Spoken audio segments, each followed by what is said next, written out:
झिङ्गा देखो आज सौगतले fishing hunting गर्दै तरिकाले हेर्नु भने चाहिँ यस्तो अब हामीले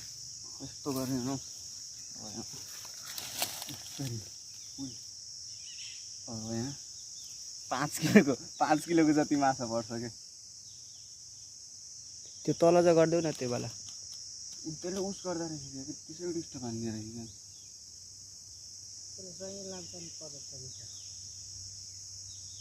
हामी पाउनु हेर त त्यहाँ तान देखा उचालो त त्यही तर यत्रोको पनि परेन यार तल गर न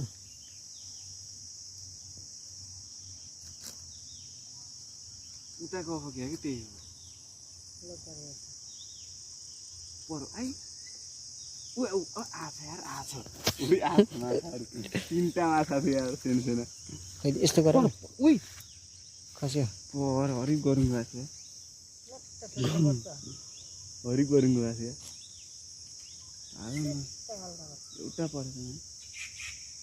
हेर न माछाहरू आयो माछाहरू आउनु भएको छ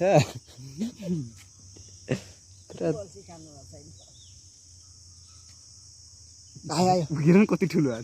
तार न तिमीले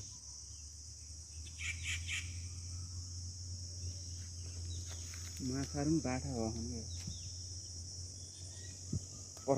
आई खड त गर्छु म पर्नै लाग्थ्यो यार